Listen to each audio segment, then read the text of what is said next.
Hey, what's going on, everybody? This is Big Nate from Peter Morgan and Associates, and today is Small Business Saturday.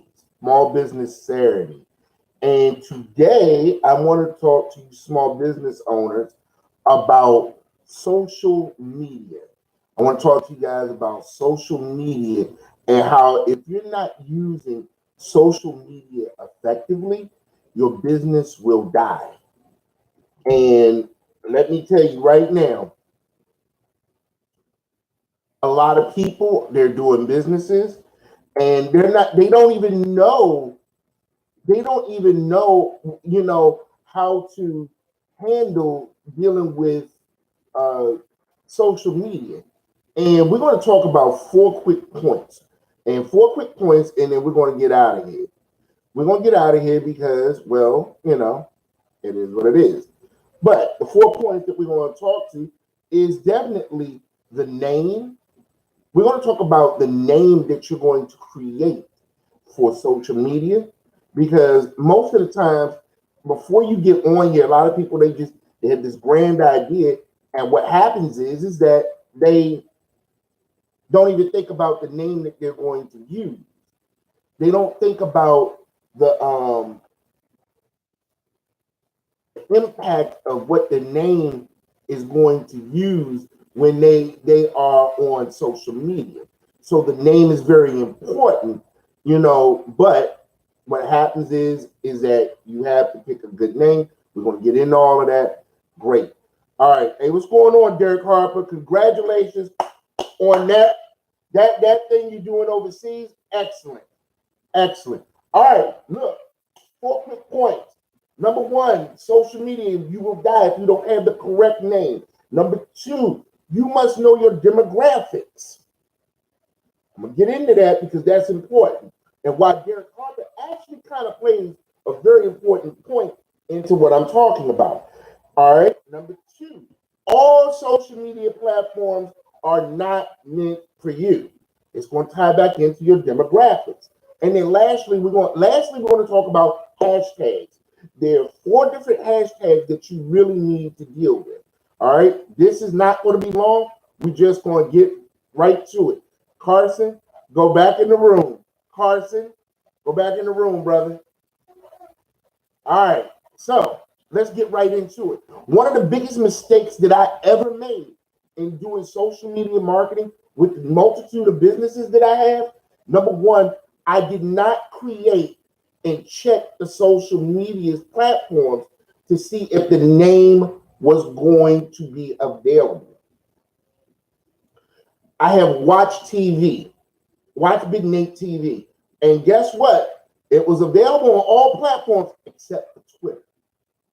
Ah, somebody had watched Big Nate TV. But if you brand it right and you say what your name of your company is, they should be able to find you. But the first step in anything that you do, come up with a name that represents your company or whatever business that you're trying to promote, and then go on to the social media platform, and find out if that name is available because you want uniform names all across your social media. So if I look up Redskins, I'm going to find Washington Redskins all across social media. Okay? Listen, I forgot to do this. You can find me on Facebook, YouTube, and Instagram and Twitter at Help Me With My Money. All right, so let's get into this. One of the other things, demographics. Well, Nate, what are demographics? Demographics, very simply, is who are the people that you want to cater. Now, let me get to the 70s and 80s, baby. Demographics are who are the people in your neighborhood. Okay? So, what you should do is make an ideal list, a list of ideal clients. So, what are your ideal clients? Let me explain. When I do credit repair, I only focus on two types of clients: those that are looking to purchase houses or those that are looking to buy a car. Wow, okay. But if you look at people, they do credit repair and they're just all over the place. If you look at them, they're baking cakes, they're all over the place. They don't have a target audience. They don't have someone that they're sitting down with and they're saying, you know what, I want to go after this type of crowd. If I ask someone in a small business development class, I'll say, okay, cool. So what's your ideal client? I want to deal with people between the ages of 17 and 32. No. What are your products? Who do your products cater to? Well, I'm kind of catering to the Miley Cyrus and the Kylie Jenner. And then I look at your page, nothing screams or speaks to that population. So your second step, so that your business does not die in social media, is to define what kind of crowd that you want to deal with. Who are the people in your neighborhood that will buy your products? When I first started in credit repair and I first started in motivational speaking, I wanted to talk to everybody. Everybody want to talk to me. No, it did not work. In my motivational side, I talk about goal setting, life improvement, life transformation, and relationships. That's it. That's all. That's it. That's all. It took me 5 years to figure that out. It took me 2 years to figure out who I'm going to target in my credit repair business, in my financial education business. So now when we do this, you have to know. So Nick, this is what we're going to do. What you're going to do, you're going to write down a list. Write down all your products on one side. On the second side, you're going to address who do you want to target? Who would be most likely to buy this? Men, women, or both? Guess what? When we go into Victoria's Secret, they're not targeting men. When we go into Bed Bath & Beyond, they're not targeting men. When we go into Foot Locker, guess what? Are we targeting men and women? Yes, we are. But we're targeting a 60-year-old man will probably not really pay attention to the latest Nikes coming out. You see what I'm saying? So now you need to discuss, am I going after men or women or both? Will both buy this? Believe it or not, women are your biggest consumers. That is why they have more clothing stores than men, because they shop more effectively than men. Simply put. Now, let's move right along. On column 3, now you need to say, what is the age range of the people that would buy my product? Okay. So for me, let me just give you an example. Excuse me. When I do credit repair, the people that I target are ages 30 to 50. 30 to 50. Why? Because some people, 30 to 50, they've already destroyed their credit, they've already destroyed their finances, and they need somebody to help them. They may be looking for a car, they may be looking to buy a home, they may be looking to refinance their home. And that is the age range. A 25-year-old really doesn't care most of the time. The majority of the people that fit in my business mode are 30 to 50.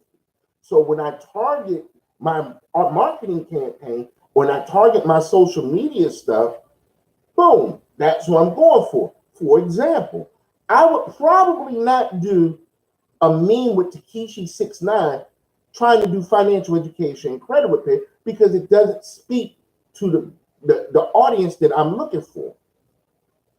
Let's move right along. So now you have to define the age group.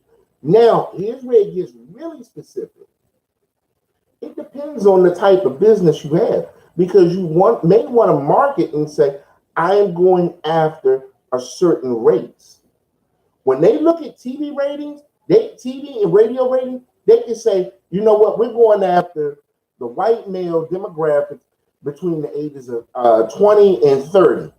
And that's how they target their ad, because they know the type of people that are listening and watching their show. If you're selling cakes, race really doesn't matter, does it? If I'm doing financial education, my company name is Peter Morgan. So what I'm doing, I'm really catering to demographics of individuals that are, they're not looking for anything urban per se. All right, let's move down a little bit further. Now it's going to tie into the last goal. What is the income range that you're looking for? When I do my businesses, both of them, I'm looking for an income range of $35,000 to $100,000 because I don't need the super rich and I don't need the people that are struggling or the poor. Not that I can't do anything with them, but I know between that $30,000 to $100,000 range, these are people that are trying to go next level. They're trying to go next level. Nate, I'm trying to get myself here and here. Nate, I'm trying to get my finances here and here. I need your help. No problem. We got you. So now you got all of those steps. Okay. Now you got all of the steps. Now you got all of your demographics. You got all of your data. So now what you're going to do is look at your platforms. Guess what? You need Facebook. Why? Everybody's on Facebook. It's true. You need Instagram. Everybody's on Instagram. Everyone. Do I need Snapchat? No, it depends on the market that you're dealing with. I'm in that 40 to 50 range. I'm not on Snapchat, but my 19-year-old is. You need to look at the demographics of these things. All right. Then you have YouTube. Everybody's on YouTube. YouTube is the new Google, even though it is with Google. Then you have Twitter. I'm not a big fan of Twitter, but guess what? A lot of information flows through Twitter. You must, let me tell you something. In order for your business to thrive, you must have these basic elements. You must have this at a minimum. You must have a Facebook-like page, you must have a YouTube page, and you must have Twitter, or your business will die. Now, some of us, we just doing, we doing just to make a little ends meet. But I'm talking about the ones that really have a business. You must have Facebook, you must have Twitter, and you must have YouTube. That is it. YouTube is your television station. Twitter is your news feed. That is your newspaper. Facebook is your magazine.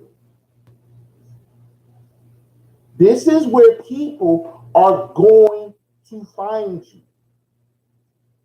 Well, Nate, what about Instagram? Yes, you can do Instagram. And guess what? Instagram is good. But guess what? Your page has to be consistent.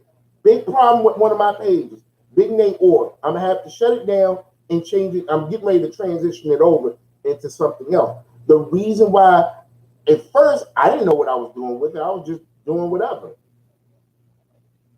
But it doesn't stay consistent with what I'm doing in my business now.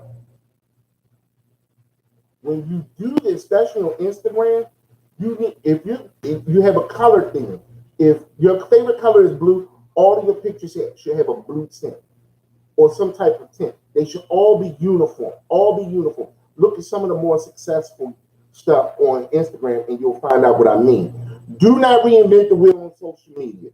If you're in a business of doing cakes or auto or I'm a car salesman, go and look at the top 5 people that are on Instagram, that are on YouTube and Twitter, and mimic what they're doing. You don't have to do anything else.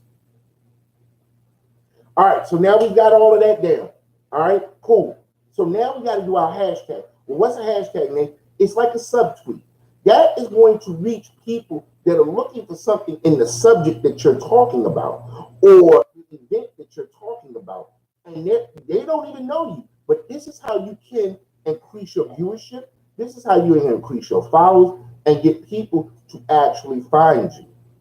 All right, so let's do this. There are 4 types of hashtags that you should know about. Number one, you have broad hashtags.